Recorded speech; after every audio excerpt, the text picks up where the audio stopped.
สุภาเลิกกะเสมสีผ่องแผ้ว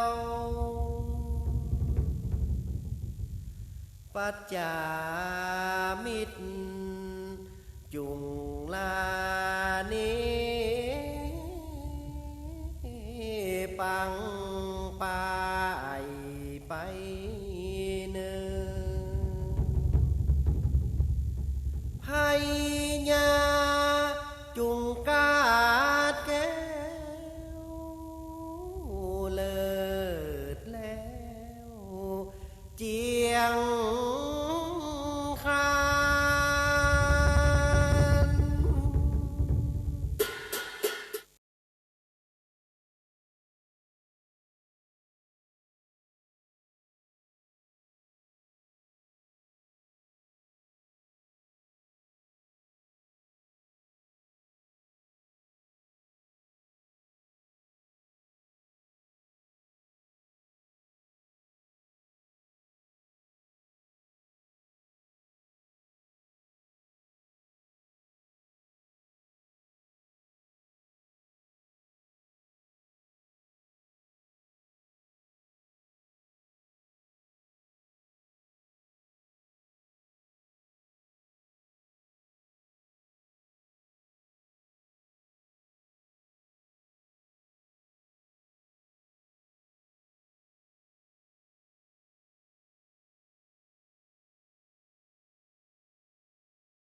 พระพุทธพระธรรมพระสงฆ์กุลพ่อกุลแม่กุลครูบาอาจารย์กุลศีลธรรมกรรมฐานจงมาปกห่มรักษาครูบาอาจารย์พระเจ้าพระสงฆ์ทุกรูปปกห่มรักษาบ่ออกไม่ออกศรัทธาด้านสาธุชนคนดีผู้สนใจใฝ่ในธรรมทุกท่านขอถวายความเคารพแสดงความนับถือพระมหาเถระพระเถรานุเถระเจ้าคณะพระสังฆาธิการครูบาอาจารย์เจ้าที่เปิดวิทยุฟังอยู่ที่วัดที่วาเวลานี้เจริญพรศรัทธาญาติโยมท่านสาธุชนคนดีพ่ออุ้ยแม่อุ้ยนักศิลป์นักบุญเท่าแก่น้อยใจยิ่งทั้งหลายทุกท่านธรรมะสวัสดีสวัสดียามเจ้าศรัทธาญาติโยมท่านผู้ฟังทั้งหลายยินดีต้อนรับเข้าสู่รุ่งอรุณวันใหม่ปะกันเจ้านี้เป็นเจ้าของวันการวันอังคารที่1 เดือนมีนาคมพุทธศักราช2565วันนี้เป็นเดือนที่3ของปีเดือนมีนาคมนี่เป็นเดือนที่3ของปี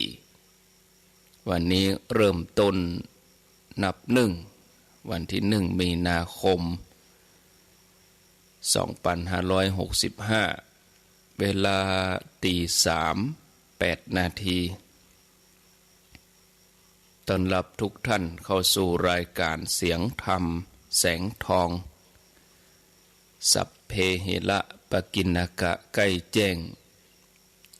ดำเนินรายการโดยอัตมภาพพระครูอภิวัฒนวิกรมวัดปากตังเจริญตำบลดอยหล่ออำเภอดอยหล่อจังหวัดเชียงใหม่เป็นผู้รับผิดชอบดำเนินรายการมาพบกับญาติโยมท่านสาธุชนท่านทั้งหลายในวันอาทิตย์วันจันทร์วันการแล้วก็วันพุธ2 วันที่ผ่านมานั้นไม่ได้ปะศรัทธาญาติโยมในวันอาทิตย์แล้วก็วันจันทร์ในวันอาทิตย์ก็ได้นิมนต์ท่านชัยวัฒน์นาคเสโนเปิ่นดำเนินรายการแทนตี 3 ถึงตี 5 แล้วก็วันจันทร์ก็เหมือนเดียวกันตี 3ถึงตี 5ส่วนเวลาตี 5ถึง6โมงวันอาทิตย์ก็ท่านพระครูวรธรรมนาถวันจันทร์ตะวาก็ท่านพระครูสังวรศิลาภิลักษ์วันนี้วันการก็มาปะศรัทธาญาติโยมทั้งหลายเหมือนเดิมวันพุธนี้ก็วันพุธก็มีเวลากึ่งชั่วโมงตี 3 กึ่งก็เป็นการเทศน์น้ำเทศน์ธรรมโดยพระครูสังฆลักษณ์ธนอัตถ์รัตนสิริวัดหลิการามตำบลต้นธงอำเภอเมืองจังหวัดลำพูนมาปะกันแล้วบ่ฮือได้ขาดแคลวเสียเวลาเจิญศรัทธาญาติโยมทั้งหลายได้ไหว้พระแล้วก็รับพรเพื่อความเป็นสิริมงคลกับตนกับตัวกับครอบครัว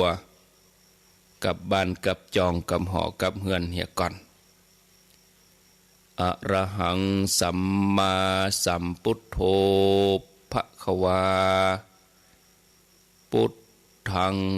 ภควันตังอภิวาเทมิ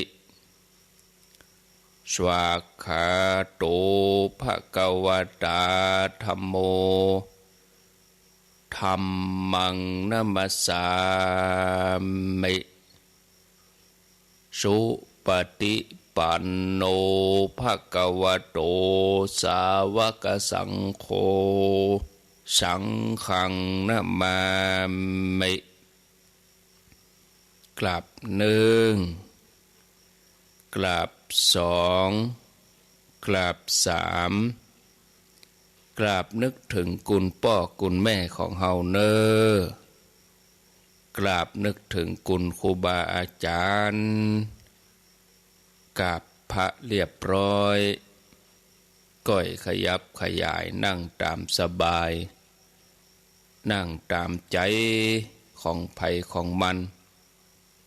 จะนั่งฟังกานอนฟังกาก็ตามเจตนาเอาความสะดวกสบายของญาติโยมท่านทั้งหลายว่าญาติโยมวันพุธนี้เป็นวันพระเป็นวันศีลเป็นวันเดือนดับเดือน5ก็จะดับวันพุธเดือน6ก็จะออกวันฮือ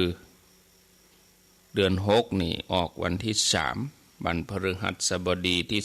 3เดือนมีนาคมวันนี้เป็นวันโกนวันพุธนี้เป็นวันเดือนดับเดือนกี้ดับกู้วันพุธนี้ดับ14ค่ำสำหรับวันพระวันศีลในวันพุธนี้ญาติโยมท่านสาธุชนท่านทั้งหลายที่เคยได้อู้กับญาติโยมเรื่องอนิจจังทุกขังอนัตตาเจ้านี้ก็จะมาต่อที่อู้ค้างไว้ญาติโยมที่บอกว่าสังขารทั้งหลายทั้งปวงกับธรรมทั้งหลายทั้งปวงคำว่าธรรมในที่นี้เป็นกรรมที่มีความหมายกว้างกินเนื้อหาครอบคลุมทุกสิ่งอย่างทุกสิ่งทุกอย่างภัยก็ตามอูถึงกึดถึงลำเปิงบอกว่าจะเรื่องวัตถุจิตใจตึงดีตึงให้ตึงที่เป็นสามัญวิสัยแล้วก็เหนือสามัญวิสัยก็มารวมอยู่ในกรรมธรรมทั้งหลายทั้งปวงอยู่ในกรรมธรรมหมดถ้าจะให้ความหมายแคบเข้ามาแถมน้อยก็ว่าจำแนกแยกธรรมนั้นแบ่งออกเป็นประเภทไปแล้วเลือกเอาส่วนหรือว่าแง่แห่งความหมายที่ต้องการหรือบางอันก็ใจกรรมว่าทำกรรมเดียว โดดเดี่ยวเต็มแบบเต็มรูปของมันตามเดิม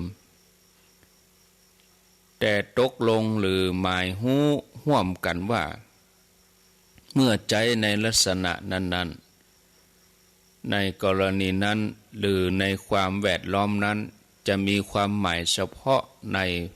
แนวความในขอบเขตว่าอย่างนั้นยกตัวอย่างเมื่อมากู้กับธรรมหรือว่าใจเกี่ยวกับความประพฤติที่ดีความประพฤติที่ชั่วของคนหมายถึงบุญหรือว่าคุณธรรมหรือความดีเมื่อมาใจกับตัวนี้คำว่าอัตถะหมายถึงตัวหลักการหรือว่าเหตุเมื่อใจสำหรับการห้ำการเฮียนหมายถึงปริยัติหมายถึงคำสั่งสอนอย่างนี้เป็นต้นธรรมที่อู้ถึงในหลักอนัตตาในกฎไตรลักษณ์นี้หมายถึงสภาวะสภาพทุกอย่างบ่มีขีดจำกัดทำในความหมายอย่างนี้จะเข้าใจได้ชัดเจนขึ้นเมื่อแยกแยะแจกแจงแบ่งออกไปยกตัวอย่างจำแนกเป็นรูปธรรมนามธรรมโลกิยธรรมโลกุตตรธรรมสังคตธรรมอสังคตธรรมพ่องกุศลธรรมอกุศลธรรมก็ว่าอัพยากตาธรรมธรรมที่จำแนกเป็นอย่างนี้แต่ละชุดครอบคลุมความหมายธรรมเหล่านี้ถึงหมดแต่ชุดที่ตรงกับแง่ในการที่เขาจะมาเฮียนฮู้กันนี่คือชุดที่มีคำว่าสังคตธรรมแล้วก็อสังคตธรรมธรรมทั้งหลายทั้งปวงนี่แบ่งได้เป็นสองอย่างคือสังคตธรรมแล้วก็อสังคตธรรมสังคตธรรมคือธรรมที่ถูกปรุงแต่งได้แก่ธรรมที่มีปัจจัยสภาวะที่เกิดจากปัจจัยปรุงแต่งขึ้นภาวะที่ปัจจัยทั้งหลายมารวมกันแต่งขึ้นสร้างสรรค์ขึ้นสิ่งที่ปัจจัยประกอบเข้ากันหรือว่าสิ่งที่ปรากฏเป็นไปตามเงื่อนไขของปัจจัยห้องแถมอย่างหนึ่งว่าโอ้สังขารที่มีความหมายแปรเหมือนกันหมายถึงสภาวะกู้อย่างบ่ว่าตั้งวัตถุตั้งจิตใจรูปธรรมนามธรรมทั้งที่เป็นโลกิยะเป็นโลกุตระทั้งที่ดีที่ชั่วที่เป็นกลางๆถึงหมดเว้นแต่พระนิพพานอันที่สอง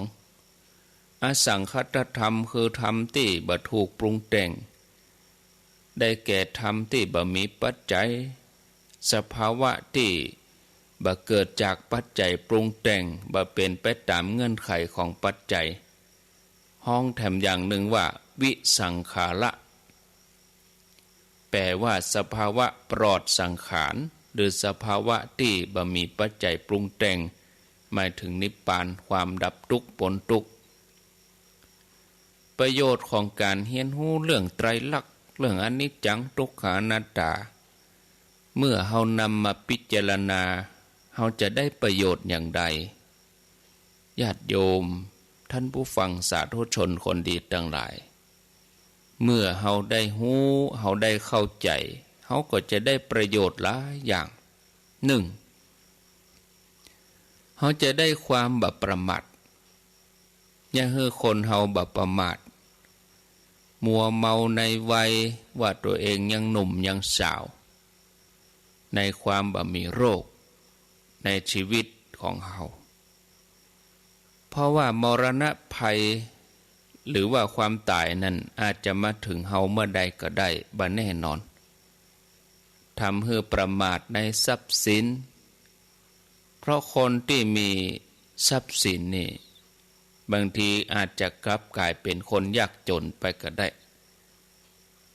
บางที คนมีอำนาจมีทรัพย์สินก็อาจจะไปดูหมิ่นคนอื่น เพราะคนอื่นบ่มีทรัพย์บ่มียศต่ำต้อย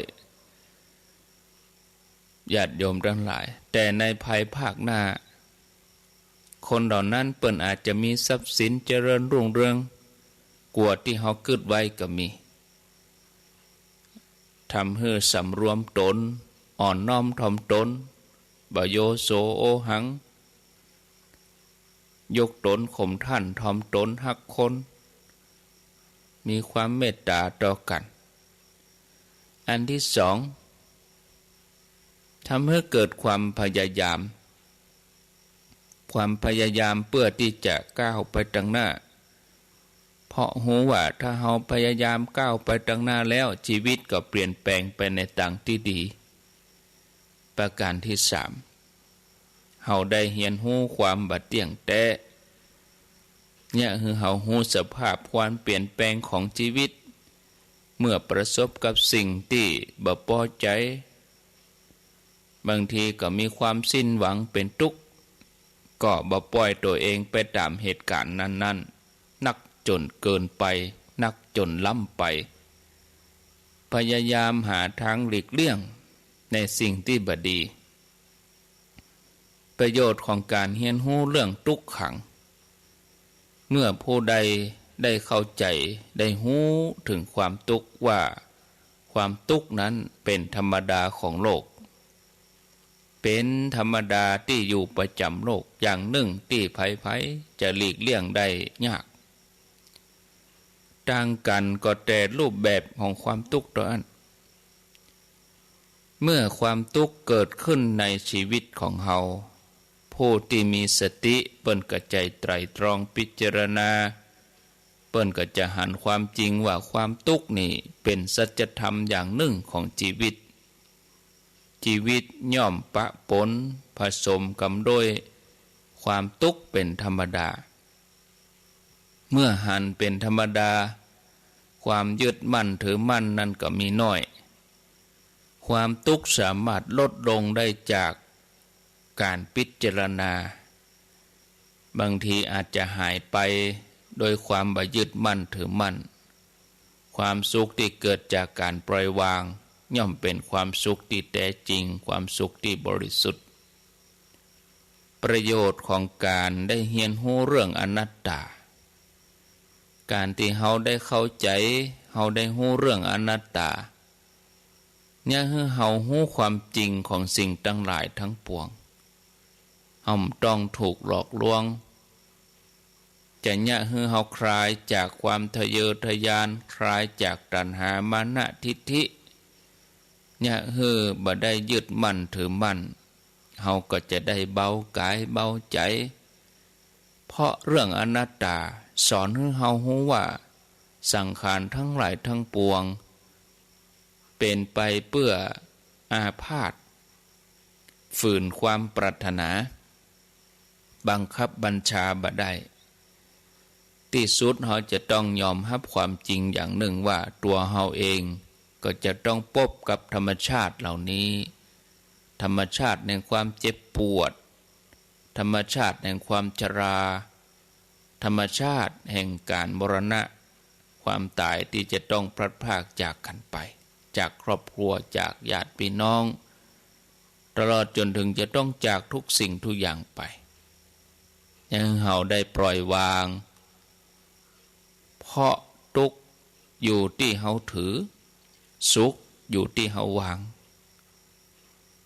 การได้เอาพระไตรลักษณ์ไปใจไตรลักษณ์ถึง3อย่างนี้ที่ต้องเกิดขึ้นตั้งอยู่ดับไปนี่เป็นกฎของธรรมชาติกฎนี้สามารถนำไปใช้เป็นฐานในการพัฒนาในการปฏิบัติศรัทธาญาติโยมท่านสาธุชนบังคับกับหลักธรรมชาติศรัทธาญาติโยมท่านสาธุชนท่านผู้ฟังทั้งหลายโดยสรุปเฮาก็มาพิจารณาว่าเมื่อสรรพสิ่ง ตกอยู่ในอำนาจของพระไตรลักษณ์คือเกิดขึ้นตั้งอยู่ดับไปบ่เที่ยงเป็นทุกข์เป็นอนัตตาบ่สามารถบังคับได้เฮาต้องบ่ประมาทตั้งอยู่ในคุณงามความดีตั้งหน้าตั้งตาทำความดีละเว้นความชั่วทำจิตใจให้ผ่องใสอย่างบทกลอนที่เปิ้นได้สอนได้เขียนไว้หลายท่านก็เคยได้ยินได้ฟังที่บรรดาพิธีกรโฆษกเปิ้นเอามาอ่านเปิ้นได้บอกว่าเมื่อเจ้ามามีอะไรมากับเจ้าเจ้าจะมัวเมาแต่สุขสนุกไฉนเมื่อเจ้ามามือเปล่าเจ้าจะเอาอะไรเจ้าก็ไปมือเปล่าเหมือนเจ้ามาพันไม้ดอกถึงโตได้วันละนิดยังความงามพาจิตใจให้สดชื่นพาจิตใจให้สดใสก่อนเหี่ยวแห้งหมู่พระมรได้ชื่นใจดูดเกสรบินร่อนไปเลี้ยงรวงรังอันมนุษย์เกิดมาคู่กับโลกมีสุขทุกโศกโรคภัยตายแล้วฝังก่อนจะดับรับโลกไปเพราะอนิจจังควรปลูกฝังความดีไว้ให้โลกชมอันนี้ถูกต้องชัดเจนแน่นอนแต่กว่าเฮาจะหันอนิจจังทุกขังอนัตตาเนี่ยเฮาไม่ใจเพียงแต่ว่าใจหูหรือว่าใจตาดูหรือฟังอย่างเดียวยังบ่หันแต่เด้อบางทีหันก็สักแต่ว่าหันได้ยินก็สักแต่ว่าได้ยินแต่เฮาบ่ได้เอามาฝังอยู่ในใจบ่ได้พิจารณาโดยความเที่ยงแท้เฮาจะต้องภาวนาคำว่าภาวนาคือเฮาได้หันอนิจจังทุกขังอนัตตานี่ภาวนานี่มีความหมายกว้างเหมือนกันคือข้อปฏิบัติในทางพุทธศาสนาถึงหมดถึงมวลนี่เปิ้นก็มารวมอยู่กับคำว่าภาวนาเพราะว่าพระพุทธศาสนานี่เปิ้นก็พอมนุษย์เป็นสัตว์ที่ฝึกได้แล้วก็ต้องฝึก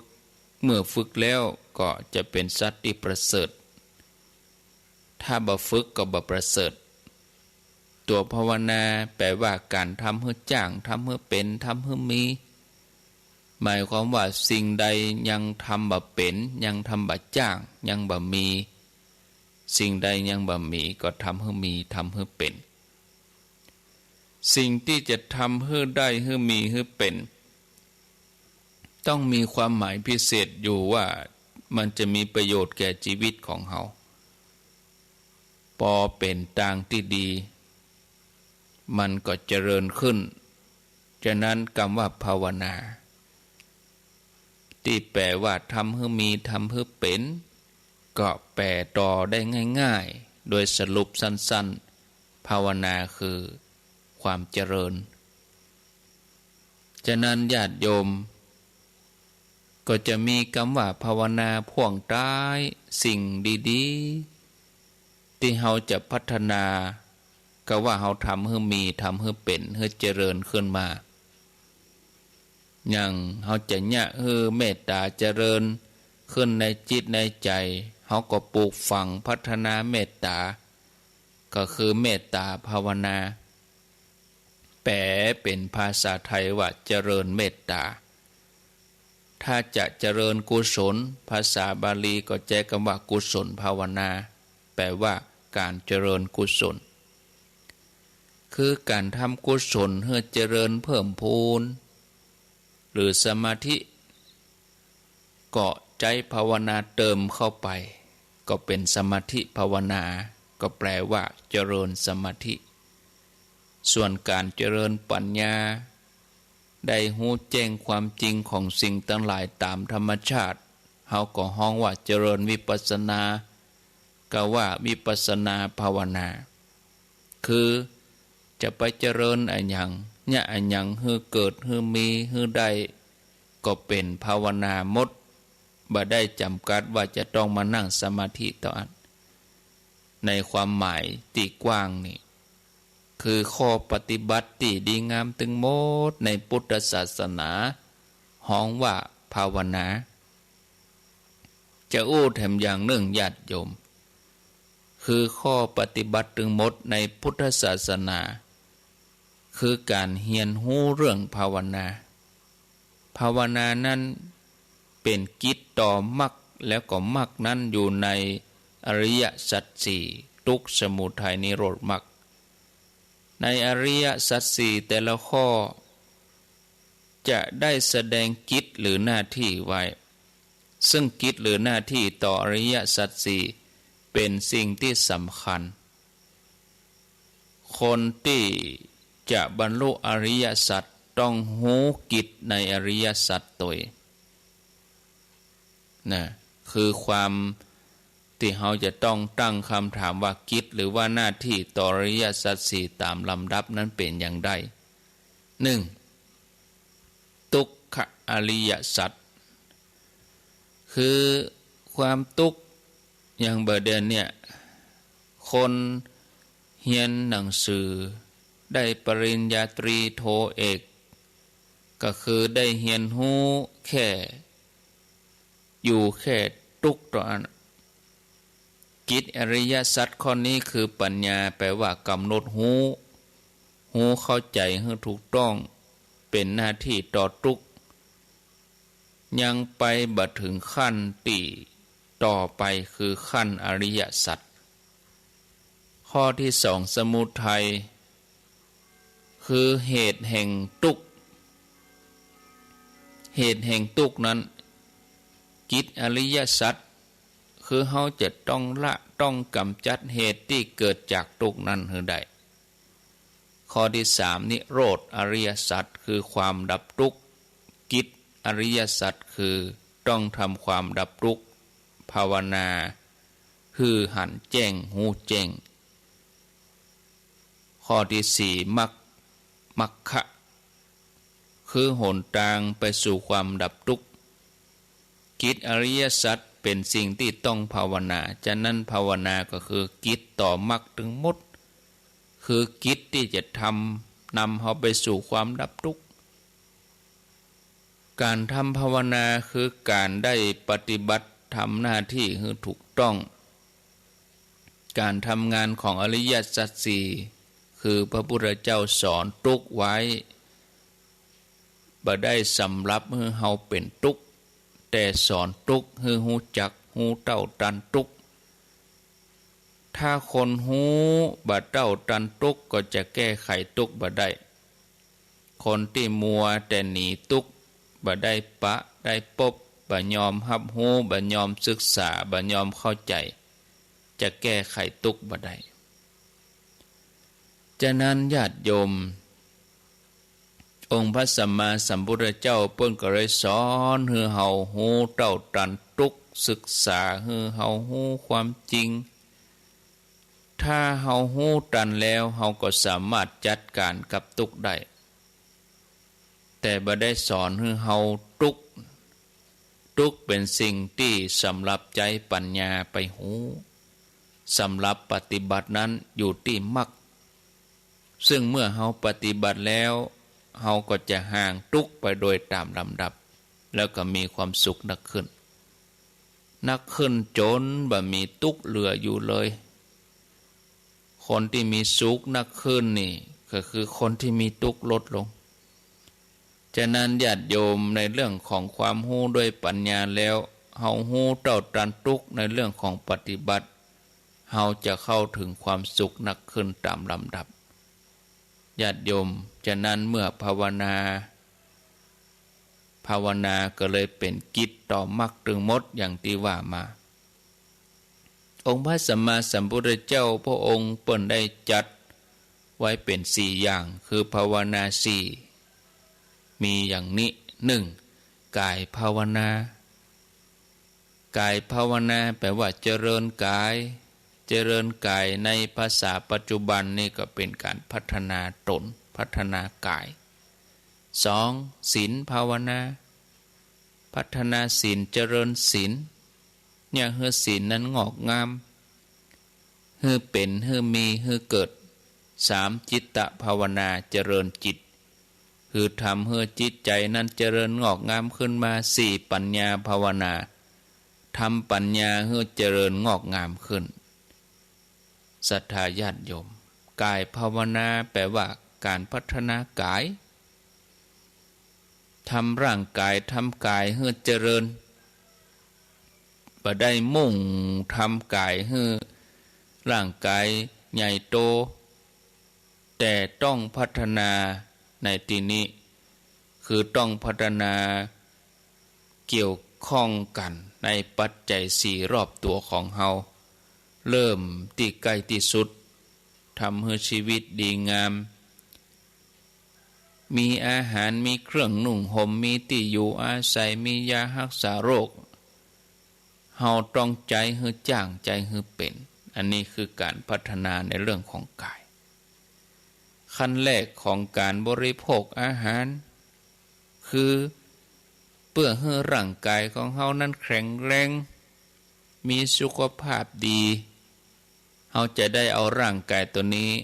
ไปดำเนินชีวิตที่ดีงามไปทำสิ่งที่มีคุณค่าสิ่งที่มีประโยชน์เจริญกุศลยิ่งขึ้นไป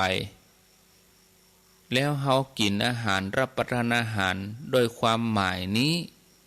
เฮาก็จะรับประทานอาหารแต่พอดีเกิดเป็นมัชฌิมาปฏิปทาฮ้องว่ารับประทานโดยปัญญาหูจักพิจารณาหูจักความมุ่งหมายในการกินในการบริโภคแค่อาหารนี้ก็เริ่มเป็นภาวนาแล้วส่วนในเรื่องเครื่องนุ่งห่มที่อยู่อาศัยยารักษาโรคก็บริโภคมีใจอย่างพอดีพอเพียงพอดีตนนี้ก็เกิดปัญญาได้ขั้นต่อไปการพัฒนาความสัมพันธ์กับสิ่งแวดล้อมทางด้านวัตถุเพราะว่าปัจจุบันนี้มีความเจริญทางด้านเทคโนโลยีต้องใจเทคโนโลยีให้จ้างใจเทคโนโลยีให้เป็นเนี่ยอย่างใดใจแล้วบ่เกิดโทษต่อชีวิตทำให้มีคุณค่าเป็นประโยชน์บ่ทำให้เกิดอกุศลต้องทำให้เกิดกุศลคนยุคนี้ต้องภาวนาเรื่องนี้บ่ดีมองข้ามเป็นอันขาด2ศีลภาวนา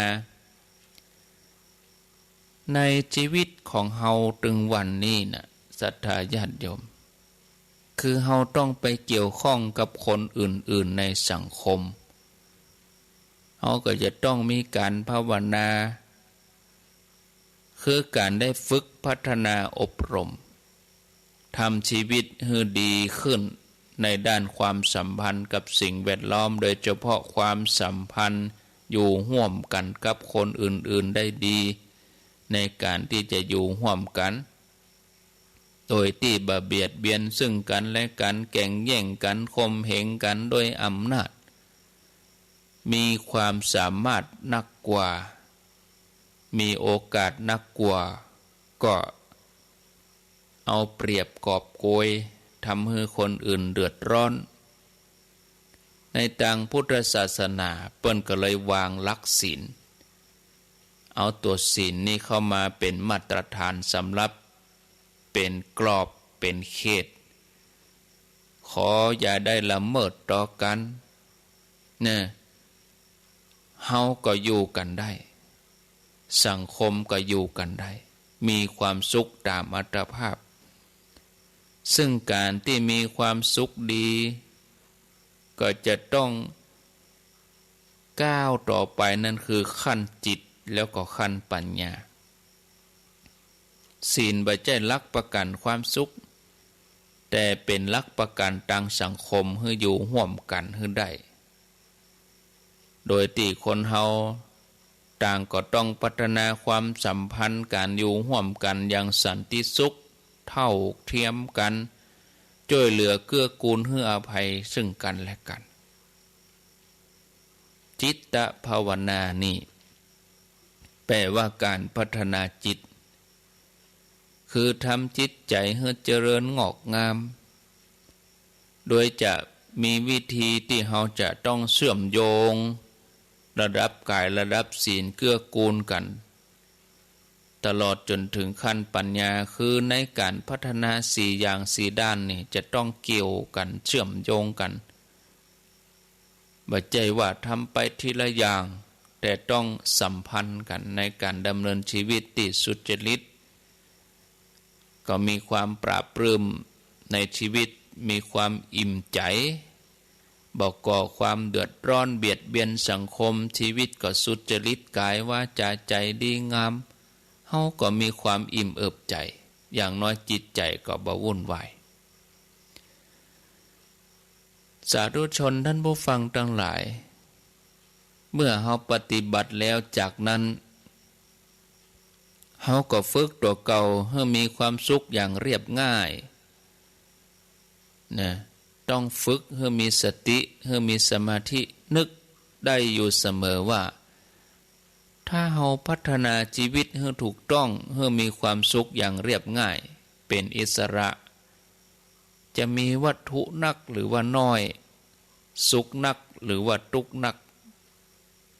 มันก็เป็นศูนย์หรือว่าเท่าเก่าหรือว่าบวก1ลบ1คือ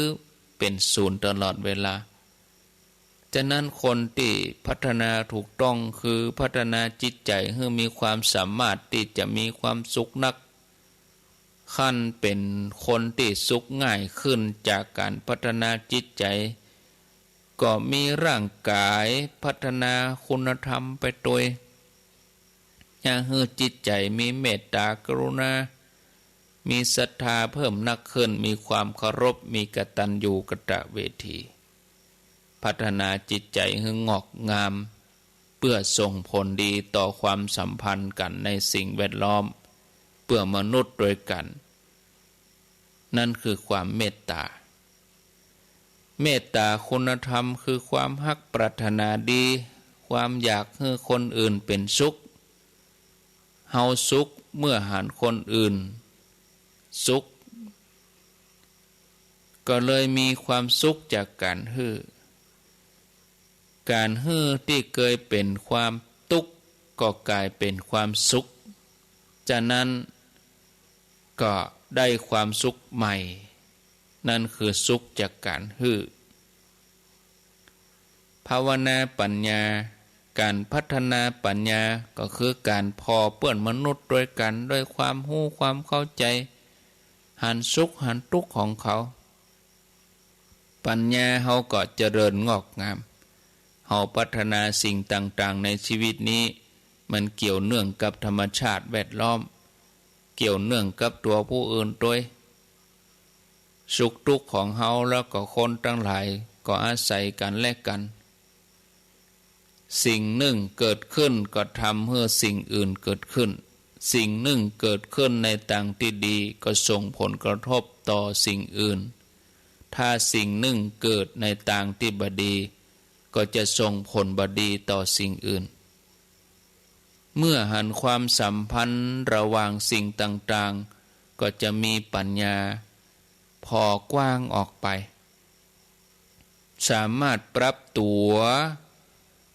การดำเนินชีวิตพฤติกรรมให้ถูกต้องขึ้นจนกระทั่งหู้เข้าใจโลกธรรมเข้าใจธรรมชาติสิ่งแวดล้อมทั้งหลายว่าเป็นอนิจจังทุกขังอนัตตาซึ่งเป็นกฎธรรมชาติจะไปเอาความอยากของเฮาเป็นตัวกำหนดมันได้เพราะจะหู้เป็นกระแสตัณหาที่เฮาสร้างขึ้นมากระแสตัณหาคือกระแสความอยากได้อยากมีอยากเป็นของมนุษย์เป็นของตรีปรุงแต่ง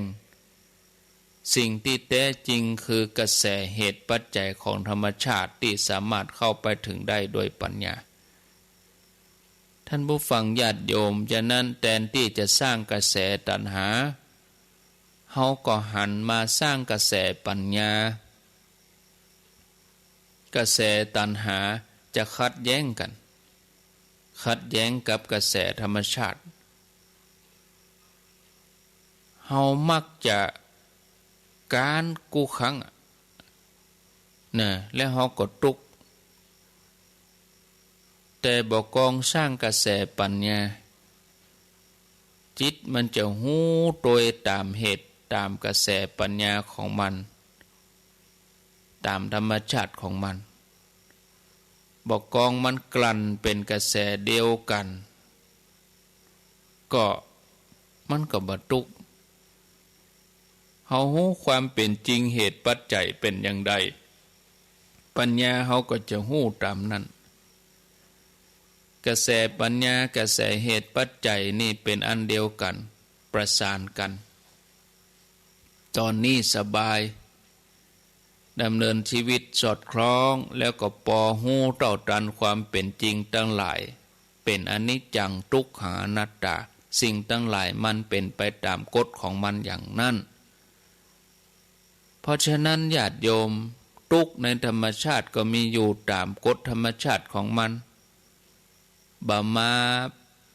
เป็นทุกข์ในใจของเฮาอันนี้จังทุกขังอนัตตานี่เป็นกฎความจริงในธรรมชาติเฮาแก้บ่ได้เฮาแก้ธรรมชาติบ่ได้เฮามาแก้ในใจของเฮานี่คือเนี่ยอย่างใดบ่ฮื้ออันนี้จังทุกขังอนัตตามาครอบงำใจของเฮาจิตใจของเฮาก็จะเป็นอิสระอันนี้คือจบนี่คือจิตใจนั่นเปิ้นฮ้องว่าโปนจากทุกข์นั่นคือปัญญาภาวนาพอจะสรุปได้ว่าการภาวนา4อย่างในทางพุทธศาสนาที่องค์พระสัมมาสัมพุทธเจ้าเปิ้นได้วางไว้บ่เคยล้าสมัยเลยศรัทธาญาติโยมถ้าเฮากู้คนเป็นคนที่เข้าใจเฮาลองนำคำสอนนี้ไปพิจารณาใคร่ครวญแล้วก็ฝึกฝนเอาทำให้มีให้เกิดขึ้นให้ได้ในชีวิตประจำวันฝึกเจริญสติแล้วก็เฝ้าพอดูจิตดูลมหายใจของเฮาในเวลาที่เฮากินเฮาอยู่ชีวิตของเฮาก็จะเริ่มเข้มแข็งแข็งแรงการฝึกเจริญสติขณะที่เฮาบริโภคทั้งตาทั้งหูทั้งจมูกทั้งลิ้นทั้งกายทั้งใจเพื่อทำให้ชีวิตของเฮานั้นมีพลังแต่ถ้าเฮาบ่มีสติในการบริโภคการบริโภคนั้นอาจจะทำลายชีวิตของเฮาก็ได้หมู่เฮาทั้งหลายให้ดำเนินชีวิตด้วยกระแสแห่งปัญญาบ่ดีไปใจชีวิตด้วยกระแสแห่งตัณหาความเข้าใจหูเต่าตันปัจจุบันขณะอย่างนี้จะส่งเสริมให้เฮามีความรู้ตั้งโลกของเฮากู้คนเป็นประโยชน์ต่อมวลมนุษย์ขอให้เฮาท่านทั้งหลายกู้คนศรัทธาญาติโยมมันพิจารณาไปแล้วเฮาก็จะได้มีความสุขในการที่เฮาได้หันอนิจจังทุกขังอนัตตาเร็วพอเวลาตอนนี้ก็เวลาตีสามกับ49 นาที49 นาทีโอ้เว้ยเหมือนขันรุ่นนี้เนาะศรัทธาญาติโยมท่านทั้งหลายหลายคนก็ตื่นมาตั้งแต่เริ่มเข้ารายการแล้วก็เผลอลับไปก็มีว่ะก็บ่เป็นหยังศรัทธาญาติโยมรายการมาเจ้าอย่างเนี้ยกล่อมให้นอนบางคนก็ตื่นมาฟังไปเผลอลับไปเป็นเตื้อก็บ่เป็นหยังเนอะศรัทธาญาติโยมพิจารณาธรรมไปโดยนะญาติโยมท่านสาธุชนท่านทั้งหลายทุกท่านทุกคนนี่คงปฏิเสธบ่ได้ว่าคนเฮามีตัวมีตนเพียงคนเดียวถ้าตัวของเฮา เกิดไปทำผิดพลาดเสียท่าสมมติว่าเฮาไปทำบาดีทำถึงขนาดเป็นคนเสียคนไปเลยที่ห้องว่าเสียผู้เสียคนหรือไปทำอย่างผิดกฎหมายถึงขนาดที่เจ้าหน้าที่เพิ่นต้องจับกุมต้องกำพิพากษาไปติดคุกติดตารางเนี่ยก็ต้องเข้าไปถึงหมดต้องเอาตัวเข้าไปเนี่ยเข้าไปมดตัวจะเข้าไปเกิ่งมาได้เพราะเฮามีตัวตนเพียงตัวเฮาคนเดียวบ่มีอะไรหรือว่าถ้าเฮาทำดีจนได้ดีก็ตัวของเฮาเองนั่นน่ะเป็นผู้รับความดียกตัวอย่างทำดีถึงขนาดได้เป็นนั่นเป็นนี่เนาะเป็นนายอำเภอเป็นผู้ว่าเป็นอธิบดีเนี่ยก็ได้เป็นนายอำเภอเป็นผู้ว่าตึงมดตึงตัวเป็นเต็มตัวก็ตัวเดียวเนี่ยศรัทธาญาติโยมตนนั่นแหละ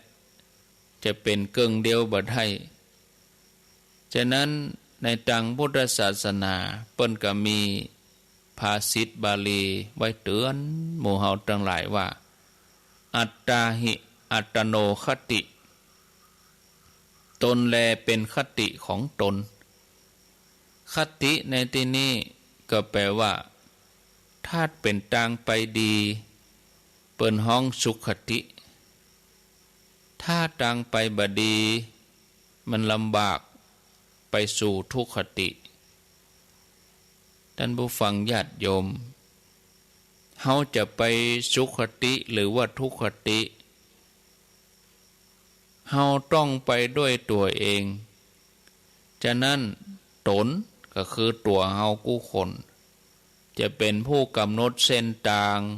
ของตัวเก่าเป็นคนเลือกทางเดินของตัวเก่าตัวเก่าจะไปสุขติหรือว่าทุกขติก็สุดแท้แต่ว่าตัวเองเป็นผู้กำหนดเป็นผู้เลือกเส้นทางจะเข้าคุกเข้าตารางก็ว่านั่งเก้าอี้ผู้บริหารผู้มีเกียรติก็ตัวเก่านะเป็นผู้ที่เดินออกมาเองเพราะฉะนั้นญาติโยมตนของตนก็ต้องใคร่ครวญไตร่ตรองให้รอบคอบกูอย่างก่อนที่จะทำก่อนที่จะก่อนที่จะคิดถ้าเผลอไปทำผิดผิดคิดผิดก็เป็นว่าต้องรับผิดแต่ทำดีพูดดีทำดีก็ต้องรับดีไปอย่ามันเป็นของกู้กันหรอกศรัทธาญาติโยมท่านทั้งหลายเนาะวันนี้ญาติโยมวันนี้วันที่1ซึ่งที่ได้ประชาสัมพันธ์ไปก็เขาจะไปแปลงทางเดินแปลงคันไดนี่ศาลาเพิ่นเริ่มแปลงกันไปละตอนแรกว่าจะฮึ่งแล้ววันที่15มีนาเอาไปเอามาบ่เกินวันที่5นี่แล้วล่ะบันไดคันไดเนาะวันที่5นี่แล้วล่ะวันนี้ถ้าไปกันหลายช่วยกันหลายเผลอๆวันนี้แล้วหมดถึงขนหินขนทรายถึงปูทางเดินถึงปูรอบเจดีย์ขนทรายปูรอบลานเจดีย์เผลอๆวันนี้แล้วหมดแต่ญาติโยมจะไปก็คือเขาจะได้ร่วมกันครั้งนี้ครั้งสุดท้ายแล้วเนอะที่จะได้ช่วยกันออกบ่าออกแหงแถมกรรมก็ปะอันนั้นแต่งสุดงามๆสวยๆรอเวลาที่จะไปยกฉัตรร่วมกันเท่านั้นวันนี้นี่บ่ต้องแต่งสวยแต่งงามอย่างเนอะแต่งชุดธรรมดาเพราะว่าเขาไปทำงานนะไปจะไปเลี้ยงเพนจะไปเลี้ยงน้ำเลี้ยงข้าวก็ชุดแล้วแต่เนอะตามเจตนาห่อไปคนเดียวก็ได้วันนี้เอาถุงมือไปตัวถุงมือสำหรับเอา กำบะหินติ้วปูนเขาจะได้เลี้ยงหินนะเลี้ยงหินเป็นทางเดินเนาะศรัทธาญาติโยมเอาน้ำเอาหยังไปตุยห่อเข้าห่อหยังไปตุยญาติโยมท่านสาธุชนท่านทั้งหลายก็เจิญครั้งนี้ก็เตียเขาจะไปร่วมกันกับเป็นครั้งสุดท้ายละตั้งแต่เริ่มแรกขนหินขนทรายขึ้นไปได้2 ปีแล้วอะเนาะ2 ปีละญาติโยมนับจากนี้ก็แถม15 วันวันนี้วันที่1ละนับถอยหลังไปแหม2 อาทิตย์เราจะได้ร่วมงานกันนะอาตมาภาพนี่ก็จะไปตั้งแต่วันที่13ไปนอนปุ่นตั้งแต่วันที่13ตั้งแต่วันเปิ้นตานตุงเริ่มตานตุงวันที่13ก็อยู่ยาวจนถึงวันที่20อยู่ปุ่น1 อาทิตย์เลยจัดรายการก็จัดอยู่ปุ่นเนาะเป็นการปิกมาไปปิกก็อิดตึงเปิ้นอิดตึงคนครับอิดตึงรถเนาะไปปิกนี่อยู่ปุ่นมันดูต่างดีเจ้ามาเจ้าแจ้งเขาได้การห้อมอะไรก่อนรับก่อนนอนเขาก็ได้การห้อมอะไรเนาะนั่นปิกมาวัดก็3 ชั่วโมงเนี่ยถ้าออกวัด8 โมงถึงปุ่นมาแม้10 โมงปุ่นมันไกลเหมือนกันนะกว่าเขาจะเข้าเวียงรถติดรถยังแถมเดี๋ยวเปิ้นแปลงตางหันหำปากตางเขื่อนแม่กวงเปิ้นแปลงถนนท่านประมาณ300 เมตรโอ้เป็นขี้เปอะเป็นฝุ่นท่านแถมนะตางก็เตียวบ่สะดวกประมาณ300 เมตรที่ปากตางเขื่อนแม่กวงสำหรับผู้ที่ให้หอมเรื่องบันไดเรื่องขั้นใดนี่ก็อนุโมทนาครบแล้ว49 ขั้นบันไดนอกจากนั้นคนที่ว่าโอ้บ่ได้ขั้นใดก็เอาห้าวกำฮะนะห้าวกำนี่เขาจะได้ใจเหล็กแป๊บปาเอามาดัดใจอยู่หลายต้นอยู่เพิกตังอันเชียงใหม่ใจประมาณ20 ต้นคนเท่าได้กำสาวขึ้นมาแล้วแต่ว่าก็ครูบาอาจารย์เปิ้นไปบักครบวันนี้จะไปครบก็รวดปรึกษาเปิ้นว่าเพิกตังเชียงใหม่นี่เฮาลุบขั้นใดไปให้มันเปียงเหี่ยสักหมอกห่อมให้เปิ้นยูรถเข็นขึ้นบ่ใจยูก็ให้ลากขึ้นได้ง่ายๆอินดูผู้พิการอินดูคนเฒ่าที่เปิ้นนั่งรถเข็นวันนี้จะอู้กันแถมกรรมปรึกษาครูบาอาจารย์ก็งานก็เริ่มเนาะขมวดใกล้เข้ามากำน้อยละเนาะหัววัดหัววาอย่างต่างๆก็นิมนต์ไปหมดแล้วศรัทธาญาติโยมท่านทั้งหลายเนาะวันที่18นี่เปิ้นจะพุทธาภิเษกองค์พระเจ้า4 2 เมืองวันเด่นนี้เปิ้นก็ติดคำงามเหลืองอารามวันนี้ภัยไปก็จะได้หันเขาจะได้ไปช่วยกันคัดกันเพี้ยวปัดศาลาด้วยเนาะช่วยกันคนครัวอย่างที่มันอุกมันบางงามบดีเขาช่วยกันเพี้ยวไปถึงทำทันทีเพื่อเสมือนว่าเป็นงานของเขาทุกคนบ่ต้องไปรอคนอื่นได้ใจเขาหันอย่างมันบ่เรียบร้อยบางงามเขาก็ทำเลยโอ้เปิ้นบ่ใจเฮารู้อีกก็จะไปว่าอย่างนั้นคือไปถึงที่หั่นพร้อมทำงานทันทีนะมีหยังเขาก็นั่งเป็นกำลังใจนะศรัทธาญาติโยมเนาะสุดท้ายแล้วลูกวันเนี้ยแห่มกรรมก็อย่างที่บอกรอแต่งตัวงามๆไปร่วมพิธีอย่างตั้งอกตั้งใจโอ้เดินทางมาถึงกับ2 ปีเนาะ63 64 65เริ่มกลางปี63ปลายเดือนสิงหากันยานี่ปี63เขาเริ่มยังกันปี63เข้าวัษามากะเริ่มก่อตัวเริ่มยังกันเนี่ยเนาะ ศรัทธาญาติโยมเอาแล้วเนาะพอเวลาแล้วก็พอสมควรเวลาธรรมภาพก็ขอนำรายการจากลาศรัทธาญาติโยมท่านสาธุชนท่านผู้ฟังทั้งหลายไปก่อนแล้วกำเดียวก้อยไปปะกันแถมกำเนอะวันนี้เมื่อวันก็ยังเป็นท่านชัยวัฒน์นาคเสโนวันนี้ตุลุงก็จะไปด้วยกันแล้วก็ให้ตุลุงเปิ้นปิกมาก่อนท่านชัยวัฒน์เปิ้นปิกมาก่อนตุลุงเปิ้นปิกมาเพราะว่าเปิ้นจะมาจัดรายการอยู่ส่วนตัวอาตมานี่ก็